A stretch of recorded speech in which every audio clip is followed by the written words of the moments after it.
It's the 4-month sprint to the playoffs. Every Saturday, a potential upset.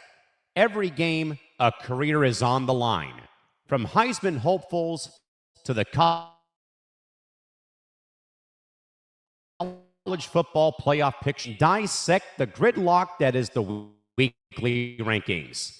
If you want the deepest dive into college football, this is your ticket. Welcome to Gridiron Gridlock, an Empty the Bench Network exclusive, starting now with your host, Trevor Williams.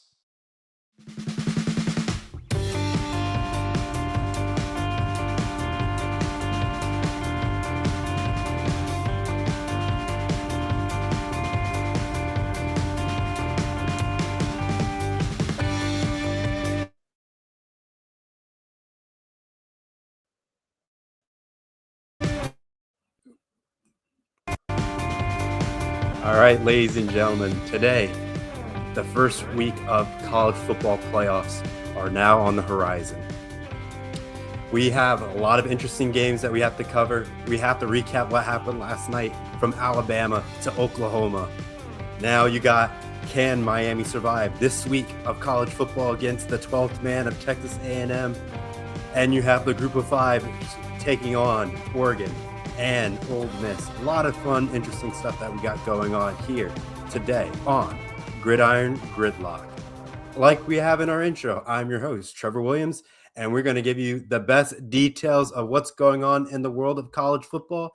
But first and foremost, ladies and gentlemen, make sure you give ETB a nice like, follow, and subscribe to all of our platforms, as well as follow me on my socials to see the latest and greatest of what's going on with Gridiron Gridlock this week and weeks to come, ladies and gentlemen. But without further ado, let's get on the show on the road. We have the recap of Alabama, Oklahoma last night. What a spectacular game that we got. We got a good, I would say, intro to the college football playoffs for this season, ladies and gentlemen, with Oklahoma having a dominant first quarter, putting up 17 points and shutting out Alabama in the first quarter. But we all know what happened, ladies and gentlemen. The tide started to turn and wheels started to spin and the momentum started to roll for the Tide. From there, Alabama started having some key moments. You got some punt return action, a nice, I would say a turnover that came critical in there, stopping Oklahoma when it mattered the most. But now the problem is with this victory for Alabama, ladies and gentlemen, it hurts Notre Dame's case. Like, they wanted Alabama to lose to justify saying that Alabama should have been left out. But now it looks like the committee got the right pick of putting Alabama in over Notre Dame. We'll see what happens next week when Alabama plays Indiana. If they make it to the semifinals, then again, it solidifies their argument for the whole putting them in college football at this point. But, ladies and gentlemen, it's one of those more interesting topics that we have to decipher and figure out what is going on for the most part. But when you start to see the momentum of Alabama right now, like, I still have like the stats for the percentage, a chance for them to win. Alabama was a 50.9% chance to win this football game, and Oklahoma was a 49.1% for the most part, looking at it. So it's very difficult to, I wouldn't say difficult. It was very close on how the matchup would end up setting itself up for everything for the most part. But now they're in it to win. But now the big question is, ladies and gentlemen, that we have to start looking at is the future of Oklahoma. Their playoff record right now in the CFP era is 0-5. The last time they had a team that gave up 17 points was with Baker Mayfield on his Heisman campaign, and they lose to Georgia in overtime in the Rose Bowl. And now you have this Oklahoma team in 2025 losing and giving up another 17-point margin of victory on top of that, ladies and gentlemen. But the real question is, what does Oklahoma need to get that first ever college football victory? Like, they had the teams with the glorious offense, but their defense wasn't there. This year, this probably was one of their better defenses that they had, but their offense wasn't there. Is it timing? Is it, the coaching situation? Is it, trying to line up with the recruiting classes on when they want to get a heavy blown out offense going through, or a very strong defense? Like, it's in limbo, and I would say this Oklahoma team is really breaking itself down. But even on top of that, they even had 2 Heisman Trophy quarterbacks in the college football era, and they couldn't even get it done. They had Baker Mayfield, Kyle Murray, and they even had Jalen Hurts. And yet, again, ladies and gentlemen, they couldn't get it done. Granted, they did face some pretty tough competition, but that's what the playoffs are. It's the best of the best. It's not easy to get the job done in this manner of instance. Now, you got to look at it. Was Oklahoma moving to the SEC the right course of action? Obviously, for the money, yes, it makes the most sense. However, if they stayed in the Big 12, they would be probably one of the highest ranked conference champions and probably be on a bye, as we would know it. So it's one of those things where they would have played Texas Tech, and one of them would be playing for a home playoff game. The other would be playing for a bye. So that's how that would end up shaking out. But now they're in the midst of the SEC. The competition's fierce, and you can't make mental mistakes in the SEC, which is going to hurt Oklahoma long term. There's going to be years where they have to. They will always play. Most likely, they will play Texas every year because of the Red River. Then they have to rotate. You get years where you play Georgia, years that you play Ole Miss, years that you play Alabama on your schedule, years that you play LSU. Like, there's going to be years where they have a gauntlet where the teams that they're going up against are playoff caliber teams, and they have that signature style player momentum that you can't beat. And we saw that happen when they played Texas. Arch Manning did what he needed to do, and Oklahoma only got 7 points. So it's like we didn't know what we were going to get with this Oklahoma team. It wasn't very consistent. They like to play their games close, and that's due because of their offense. Their quarterback had screws in his hand.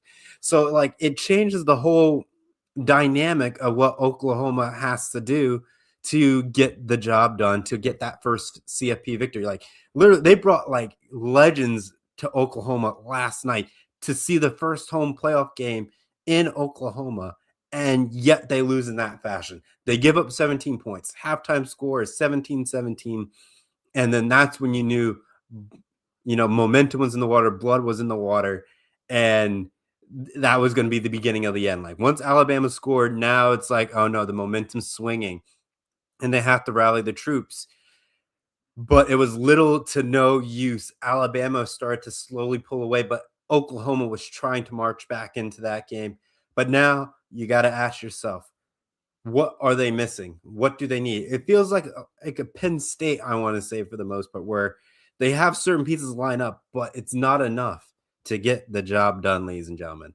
So what I would do for Oklahoma, you got to get your recruiting cycle and your offense to be on the same page so you can get that elite offense with a solid defense to give you the best chances to win your first ever college football playoff, and if not advance, have a deep run at a national title. But that, again, it's baby steps, and you got to get your recruiting class down and figure out coaching trees and the right opportunity to build up a program to compete for national titles year in, year out. I think that's what they want to do. First steps first, you got to win the SEC. Now, you don't have to win the SEC to get into the playoffs, which is nice. But being a 11-1 team, not playing in the SEC title game, you will get like the benefit of Texas A&M. But it's not always guaranteed that you'll get an easy cupcake matchup. Miami is not a pushover in that sense, but it's one of those things you could luck up and get like a group of 5 for your matchup, being a 5th seed and not playing your conference championship game like Oregon. So that's what Oklahoma has to do. Get a nice 11-1 season and not playing the SEC title game, and then they might be set. And with that, like, if they lose close in the SEC title game, it's very possible they don't move, like what happened to Alabama this year. Like, they lost by 3 possessions, and most eyes, they should have been moved down. Because every team that played during their conference championship weekend all moved down a spot. Like, BYU moved down from like 10 to 11. and they miss the playoffs. And Ohio State loses to Indiana by 3. They move down to number 2. Like it's one of those things where it's like, please show consistency. I think that's the most thing that we have to end up looking at. But I think, like I said, for the future of Oklahoma, get your recruiting class together, build up when your offense is good with a good defense, and you could do fairly decent. But the thing with the SEC, it's very tricky to do and a very tough market to try to recruit and build that talent when you're in such a dense conference like the SEC. But without further ado, ladies and gentlemen, let's start talking about the other 3 matchups in the college football playoffs, where we start with the late slot and work up to noon, ladies and gentlemen. So in the slot that we were looking at, the 7:30 slot, ladies and gentlemen, we got JMU versus Oregon, 7:30 p.m. Eastern time today, ladies and gentlemen. Or if you're on the West Coast, 4:30 p.m. Pacific time, ladies and gentlemen. It's a tall task for JMU on this day. Great that they made the college football playoffs. That is the first things foremost. Great season that they had, 12-1. Now they're facing Oregon, only lost to the number 1 team in the nation, Indiana, and Indiana had a great year as well, with Mendoza winning the Heisman Trophy. Now, for JMU, the talent gap against Oregon is going to be huge. So their game plan is they probably should take a thing out of Indiana's playbook and kind of go with that game plan a little bit, but also game management and making sure Oregon's offense stays off the field. That is the most critical thing that they have to do. Keeping Oregon's offense off the field and driving down the length of the field and taking the most amount of time that they can on each drive. Because the thing is, their D-backs will get beat day in and day out on top of that. But then you have to figure out what they need to do to win in this game. Like, they want to play it close. This game can easily get out of hand, and they'll be up 21-0 very, very fast. And the thing is, it's just a quick, streak route for Oregon, lob it up there, receiver catches it, boom, 40-yard touchdown pass or a 52-yard touchdown pass, and the game starts to get away from JMU. The thing is, for JMU, they're playing for the spread. I think we all know that as everything that's what's going on in college football, ladies and gentlemen. The spread is key in this instance. But when you look what JMU has done, they have been dominant all year long and beating teams convincingly, beating up on Washington State 24-20 in great fashion. But Oregon plays in the Big Ten, and Oregon's offense can start out slow, but it's one of those things, it puts on more pressure as the game progresses on throughout the day. Now, what we got here, ladies and gentlemen, is this.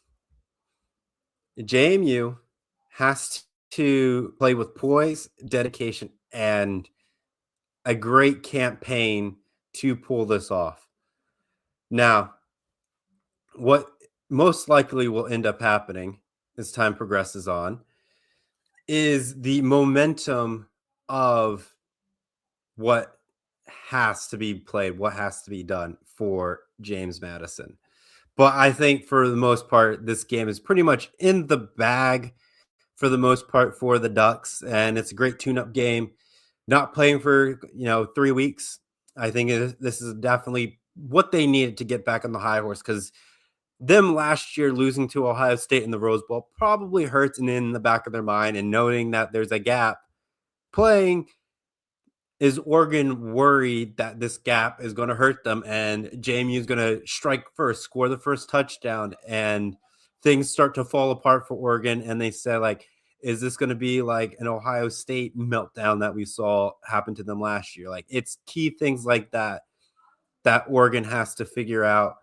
Can they do it? Can they just put this game away, make it easy, get a lot of reps in for players, and don't have to worry about, like, once they're up to a certain point, pull players out, rest them, because going in to Texas Tech is going to be not a bloodbath, but a physical contest with Texas Tech. And I think that is going to be an electric game between Oregon and Texas Tech in that sense, ladies and gentlemen. So that's probably what the thing is. Oregon has to take one game at a time. They can't look past James Madison and think, well, this is a group of 5. We'll beat them convincingly. Because once you have that mindset, that's when bad things start to happen to these teams. When they're like saying, we are not in trouble in this game.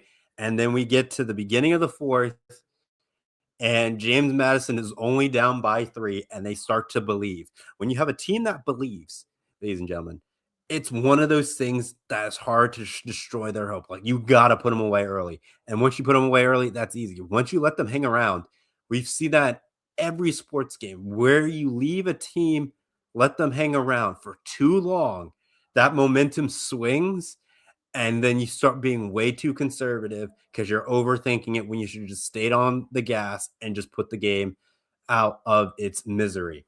But like I say, ladies and gentlemen, that is a critical thing that we have to figure out with what is Oregon have to do to make sure that their head's not too big and blow this game, put themselves in a weird, competition with James Madison. Like I said, it's not most likely going to happen, but it's college football and anything can happen. We've seen upsets with small schools taking down big schools. We've seen it. No school is safe in college football. If they pull up these big Cinderella stories, then it justifies the 12-team format, and the group of 5 can hang with the Power 4. That's what these two matchups are. Ole Miss, and same with Tulane and Ole Miss. That's what it is. It's, can the group of 5 hang and make the games competition? Last year, teams in the first round, they got beat by probably a margin of about 19 points. And what we end up seeing last night, 10-point margin, 2 possessions, and that was it for Alabama and Oklahoma. But now we're getting to games where the talent gap is vastly large, and it's going to impact the outcome of the 12-team playoff. Now, we'll see how the games impact today, and we'll revisit the discussion next week, what that looks like in the post-game reviews of all the first-round playoffs and leading up into the quarterfinals of the college football playoffs, ladies and gentlemen. But this is what we got going on. You can catch JMU Oregon 7:30 p.m. Eastern time today, ladies and gentlemen. So find your local sports bar, bring your favorite snack to your favorite seat in the house, and watch these games, have a good time. If you're out and about, maybe trying to do last minute Christmas shopping, make sure you try to tune in as best you can, because I know the holidays season can be tough for the most part to get that done. But make sure, be responsible if you go out and about. Let's go into the next game, ladies and gentlemen, where we got Tulane and Ole Miss, ladies and gentlemen. For the most part, Ole Miss without Lane Kiffin is the topic of discussion. That is what people are worried about, what everyone is talking about. It's really the same team. The players haven't changed. It's the coaching. It's the play calling that's going to be impacted. Without your head coach, that's one thing. Like, maybe the offense might not click in the first few drives, but defensive coordinator did not change for Ole Miss. That did not change. And with that not changing, it's going to have a large implication for this Tulane squad. Even though Tulane did win the American convincingly, being Northern Texas, and a 34-21 victory, Ole Miss takes care of Mississippi State in the rivalry week with 38-19. But again, offense, I feel like for Ole Miss might start a little sluggish without their head coach, and they probably haven't got that feel until post, Mississippi State for the most part. So Ole Miss's game plan is probably easily run up the score, put Tulane out of misery, and that's relatively it. That is the simple bare bones end of discussion for Ole Miss. Beat them physically, and you look towards playing, I want to say, Ohio State. No, you're playing Georgia. My bad. Ohio State will play the winner of Miami and Texas A&M. So Ole Miss has to might be thinking about Georgia again, what I said about Oregon. You got to take the games at a time. You got to take the game that is in front of you one at a time. You can't look in the future like we got this team, we got to focus on this team. Like, no, focus on today. Take care of business. No silly mistakes. Play mistake-free football to help you and mentally prepare for your next game. But again, play mistake-free, control possession, and make sure that you get players out so you don't wear them down for late postseason runs. That's the three things that are on Ole Miss's checklist for the most part. Now, Tulane, on the other hand, they got nothing to lose. They're going to be playing with heart today. They are playing with momentum. They're playing with the drive. They're playing with the passion. They are doing things that can't be messed with, like, which is why I'm saying these group of 5 matchups what we got today determines whether a playoff expansion is required. If they win today, it justifies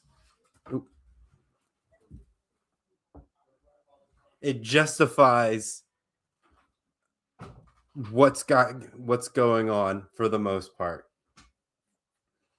I know. I'm sorry for getting up, everybody. My dog had to come on in and say hello for me real quick. Now he's standing at the door. But ladies and gentlemen, Tulane has a tall task for them to do today. You going out, Luck? Thank you, buddy. Just like that, my dog had to leave, ladies and gentlemen. But like I said, with Tulane, they are there. They just got to cause some pandemonium. But the implication of a 12-team format, for the most part, ladies and gentlemen, is at stake today, with the group of 5 being in. For 2 group of 5 teams getting into the playoff field, which has, like I said, large implications. And do we need to go to a 14-team format? Do we need to go to a 16-team format? But then when we get to that discussion are we making the field too large and you're losing the intensity of the matchups, and you get to a point where the 16 seed team can't really beat the 1-seeded team? That's what we're looking at. The margin of gap in talent. We want good football games, not participation slots. That's what we want. We want the best teams in every year, each and every moment. We like that the group of 5 are in, but it's how they're getting in is what people are upset about. They win their conference, which everyone's saying conference championships matter, but the conferences are too large for some of these. Like the Big Ten and SEC are way too large for that. And with the whole more teams consolidating, joining bigger conferences, you need to start reworking your conference championship format, or at least rework the playoff format where your conference championship is a part of the college football playoffs. Let's make that clear. You take the top 4 teams and you do a little bracket, and then you snake your way up to your conference champions of getting into the playoff field. I think that might be a good approach, but at the same time, I don't sit on the committee. I don't have a criteria in that. Maybe that makes no sense and it's a terrible idea, but it's one of those things that we have to go out there and test it out to see if it actually makes any sense. It works out and goes from there for the most part. But Tulane, ladies and gentlemen, like I said, for James Madison, control the ball, clock management, because Ole Miss can score on the dime, and play physical football. That's what they got to do. Be almost a smash mouth team, make the drives count, score when you can score, but touchdowns are needed to win this game. Field goals are nice, but to win this game, you need touchdowns. And they might get, 3 and then get a touchdown and then kick another field goal. We might see that for them, but I think the margin is going to get out of hand real fast. It might be 21-3 at half, or 28-3. And that's it. Tulane's done. Ole Miss goes down and scores yet again. And it just becomes 35-3. And that's it. And everyone turns off their TVs. Start thinking about the NFL games that are happening later on in the day. That's what college football is going up against. We need the games to matter to deal with the NFL games that are happening on Saturday today. So that is what we have to look at for the most part for Tulane and for Ole Miss today at 3:30. For my prediction, ladies and gentlemen, I think Ole Miss will run away with this game. They're not going to have too much trouble, but they can't let their ego get away thinking that this is a cupcake team and put it out of their misery. Like, they have to play football today. They can't be saying we'll only play a few quarters. No, you treat it as if it's not the national title, but a game where it's one of the big boys. Treat it like that. Find ways to treat it as if you are playing Georgia. Treat it like that, and you should be fine in this game. This is like the dress rehearsal for Georgia in my eyes.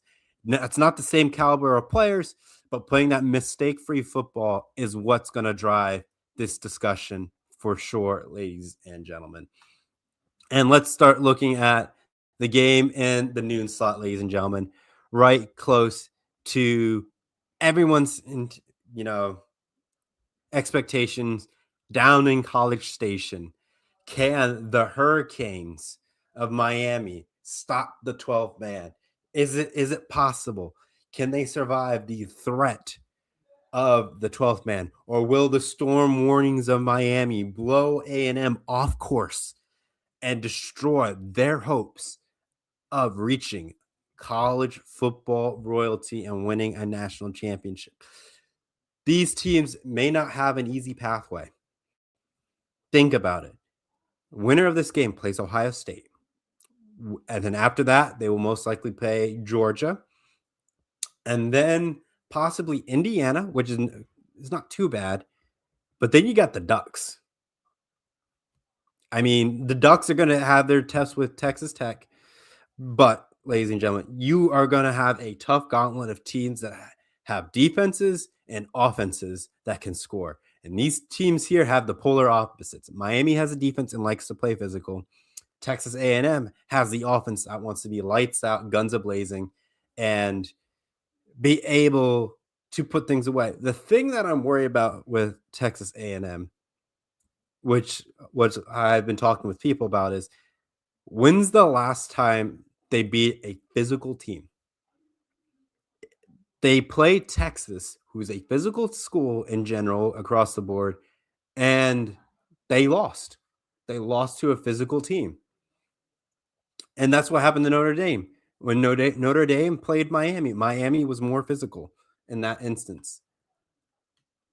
But the more I look at the matchup for it, ladies and gentlemen, is the South Carolina game. Like, what happened to A&M? They came back 31-30, but you can't do that in the playoffs. Coming back from that margin is an instant loss to anything in the quarterfinals and semifinals. I guarantee you that's an automatic loss. But Miami, not playing in the ACC championship game, being idle for quite some time, they're hungry for a victory. Losing to SMU November 1st in overtime, 26-20, hurts. But they've been dominant across the board. They took care of Syracuse 38-10, NC State 41-7, Virginia Tech 34-17, Pitt 38-7. But when you look at A&M, yes, they beat LSU, but that was without Brian Kelly. Or maybe it was. I think it was without Brian Kelly. So it's 49-25. Then you got Missouri 38-17. Then you got South Carolina, like I said, 31-30, and they were getting blown out by South Carolina. Embarrassingly bad. That's how bad I'm talking about.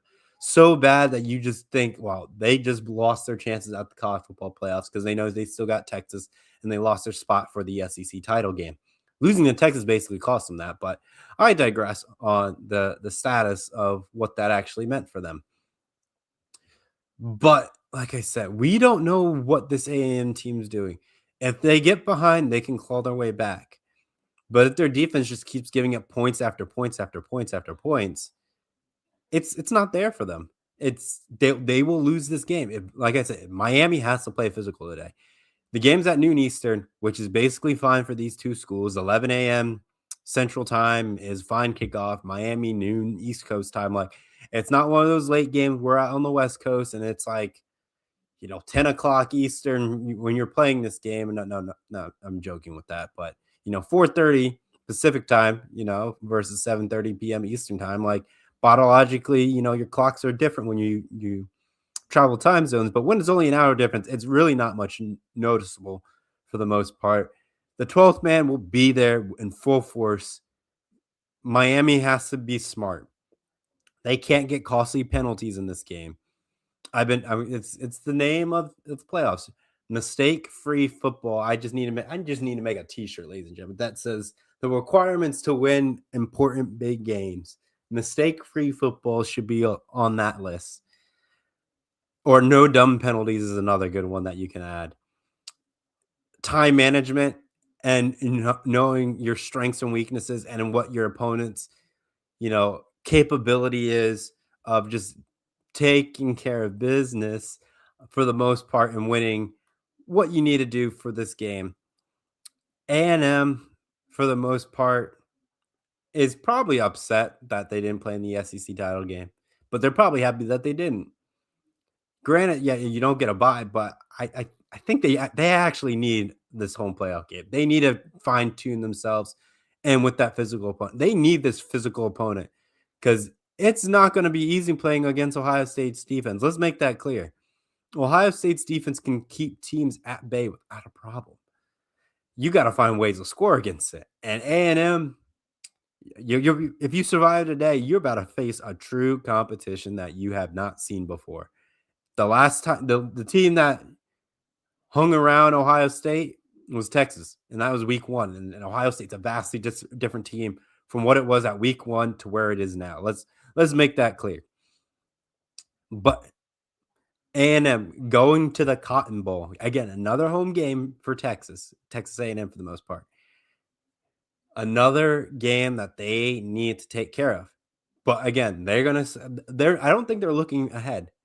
They're not looking ahead. They got to take care of Miami today.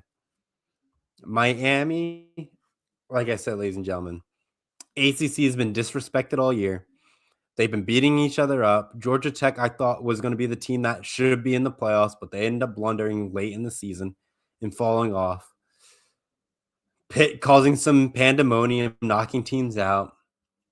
And then somehow Duke winning the ACC championship game on top of that. And Duke was not in the college football playoffs. So make it make sense, the ACC. You are riding on the status of what's going to happen to the ACC if they don't win. Like, it's very possible that's the next conference that ends up breaking up.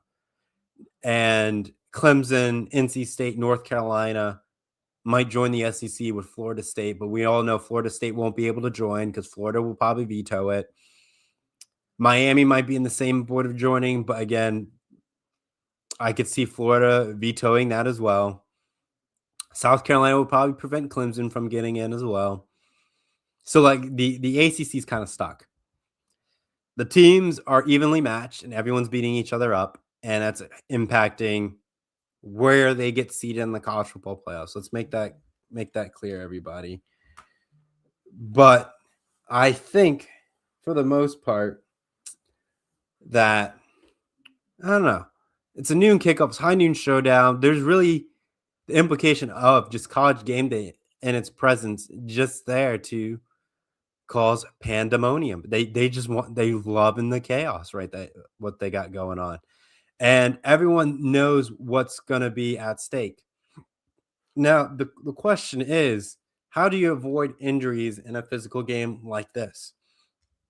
If you get too exhausted next week, you're dealing with your quarterfinals on New Year's Eve. So to give you that perspective, ladies and gentlemen, on the 31st of December, which is on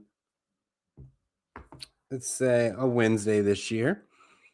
You play today, and you got 11 days to prepare for Ohio State. Yes, that's enough time to prepare, but then you got the holidays and people really not thinking about it. So you got to rally the troops for that quarterfinal matchups. You want to have a great new year. You want to have that magical moment and win in the Cotton Bowl.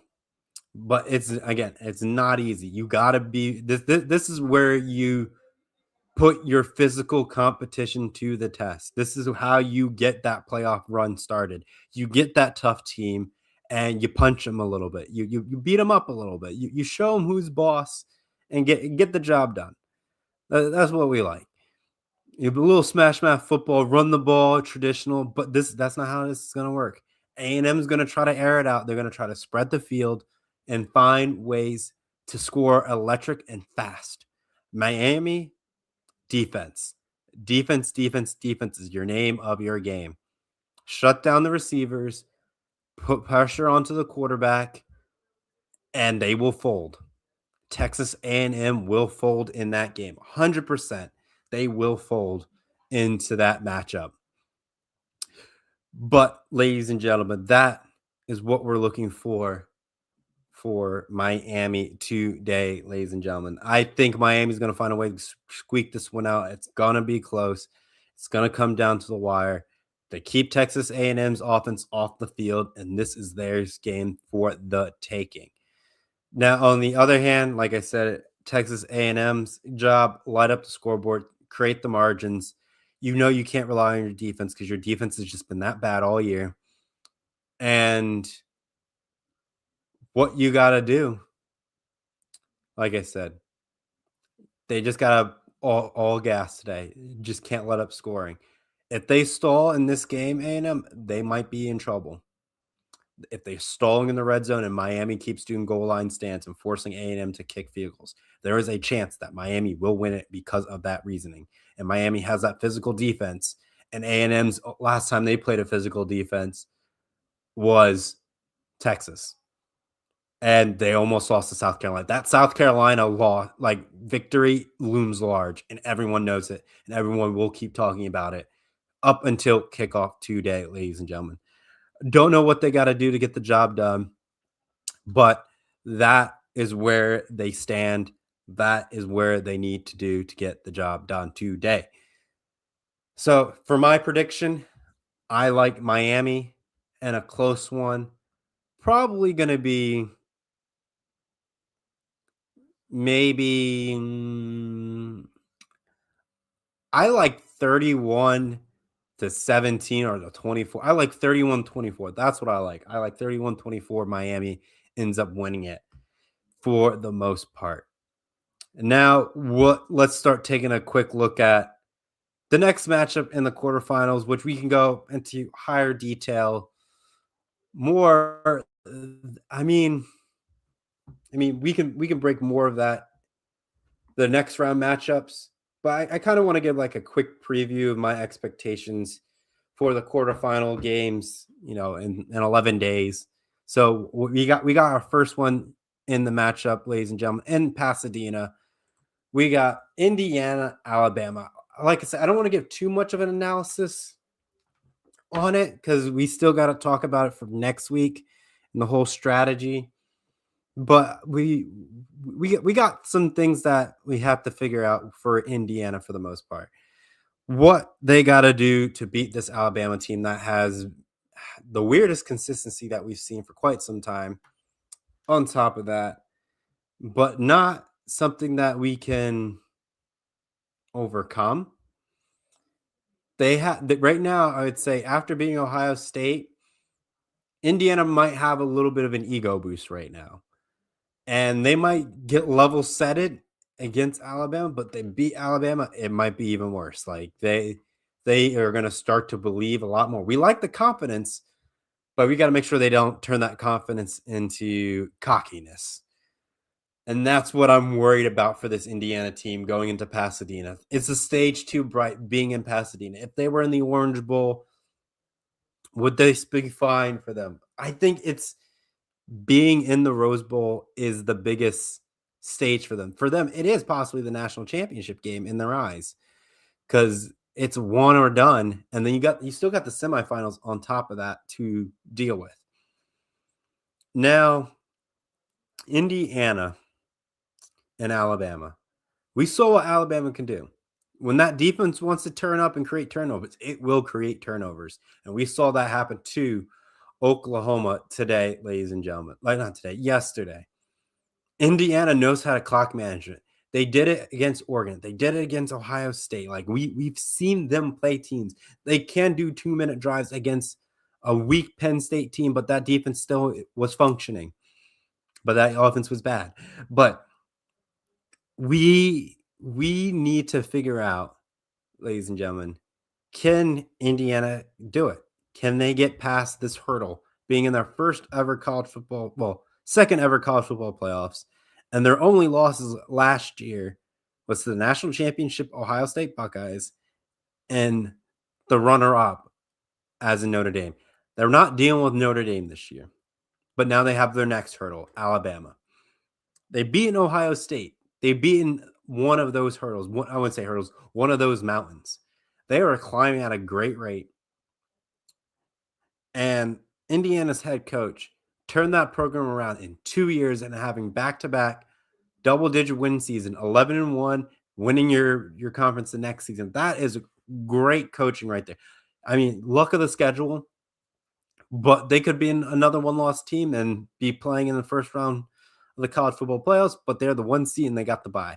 And I think as we look at the 1 seed as time progresses on, the 1 seed might not be the coveted seed anymore. You might actually want to lose on purpose, depending on how that shakes out. Like, you lose to a good team, but you're not dealing with the 8 and 9 matchup, which the 8 and 9 matchup has been Power 4 teams that actually are deadly threats that could be, in reality, a number 1 team, I would say, for the most part.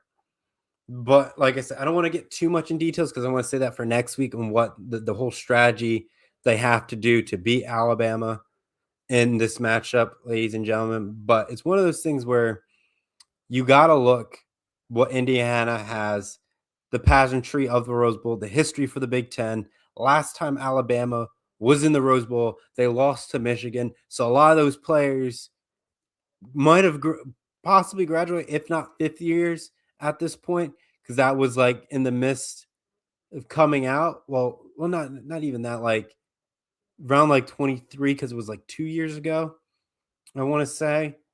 Yeah, about 2 years ago. So you got that on a lot of the younger Alabama players who played during that time. They're back at this stage, and they won't let this opportunity slip away from them a second time in Pasadena, the champion of the Roses for college football, the granddaddy of them all.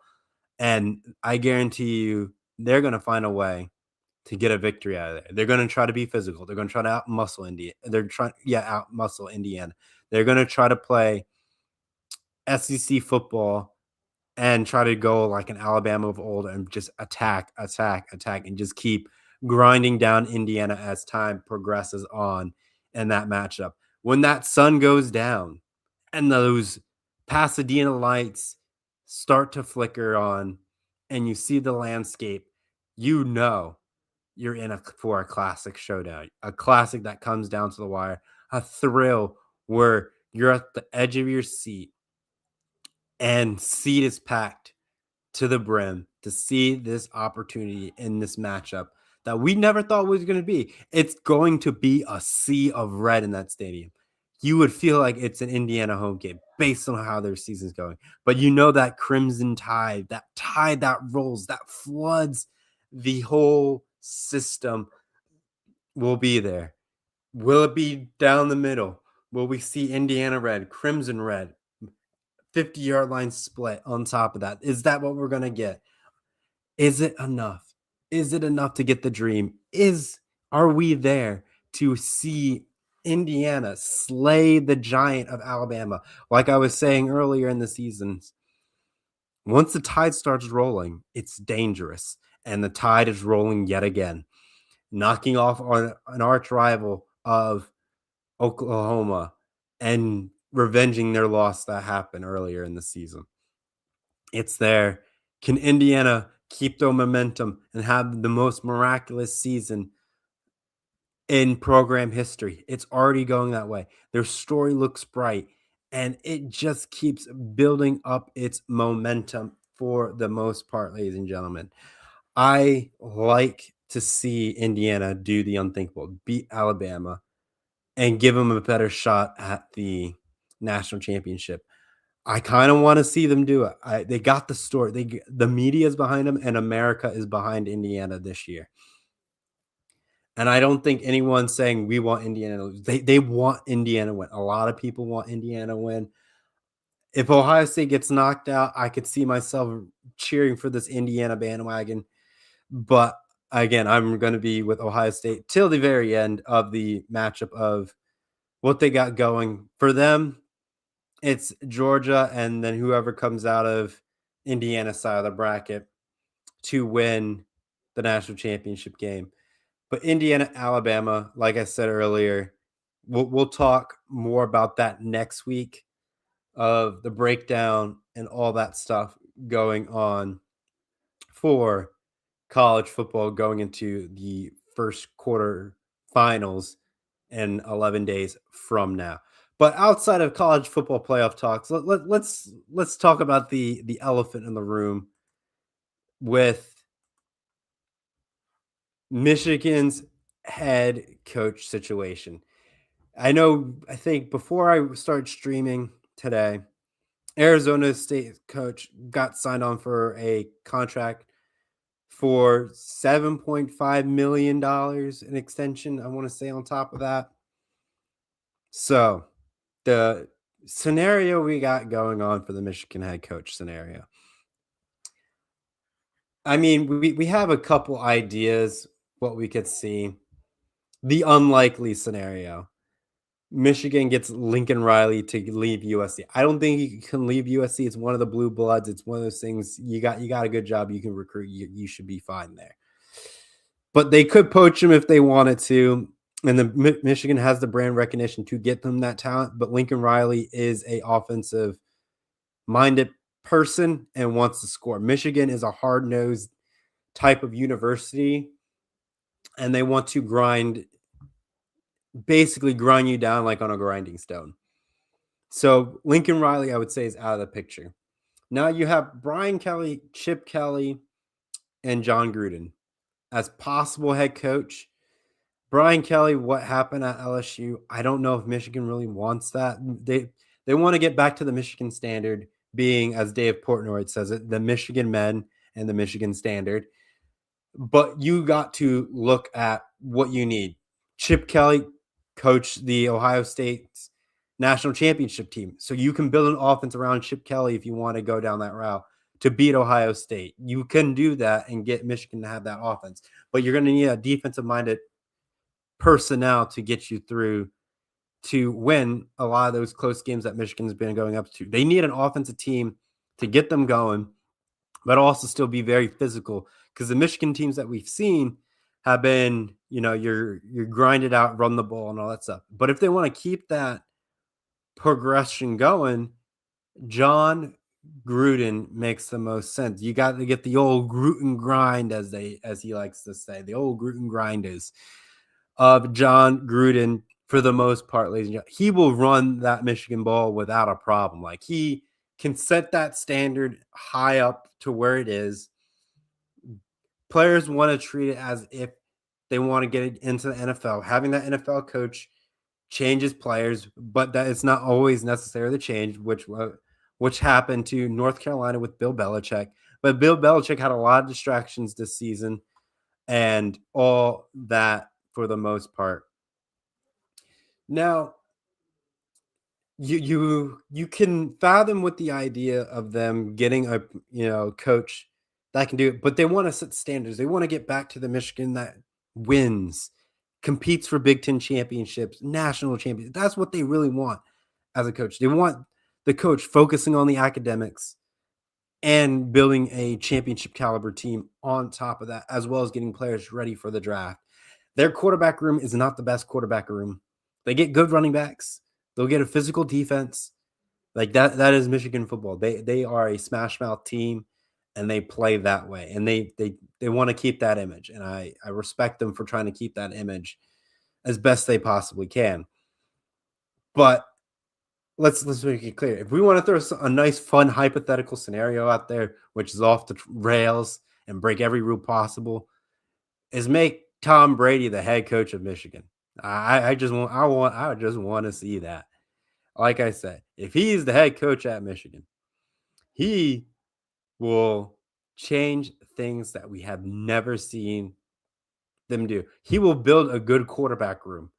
He will help that quarterback manage games that we haven't seen managed before, win close games, and how to close it out. The problem is we got to see how Tom Brady coaches.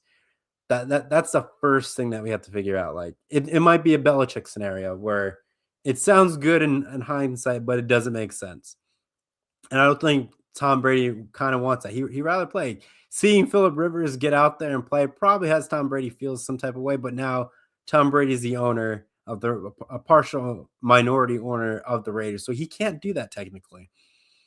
So for him seeing that, I think college might be a great option to venture and explore and take that on, like taking Michigan and beating Ohio State. But is he that type of coach player, or was he just a player and that's it? That's the question that we're all trying to figure out for the most part for Michigan and all that stuff. What is going on for them? I mean, yeah, you got the rumor mills. Like, can they get Urban Meyer? Like, Urban Meyer's not going to join Michigan. Let's squash that rumor. Easy in, easy out. No discussion needed. But the thing is, does Michigan go after Deion Sanders and get him out of Colorado? Like, I don't think Deion would leave. I mean, Deion would possibly leave Colorado, but does he want the heat of a blue blood? Like, he could go to Florida State and turn that program around if he wanted to, but riding with the blue blood mentality and the brand image of the Michigans, the Ohio States, the Georgias, the Alabamas of the world, and USCs of the world, same with Notre Dame. Do you want that attention on you each and every day from boosters, from the student base, the alumni network? Do you really want to deal with that? Or is Colorado, like for Deion says, is Colorado the right spot? Your expectations start to level out because you don't have the team that has the firepower, but you're doing games, you're coaching, you're winning games, and your goal is to win the conference and get eventually into the college football playoffs. But when you have these Michigans of the world, for them, it's a national championship and to beat your rival. That's what it is. For them, it's beat Ohio State, win the Big Ten, and national championship.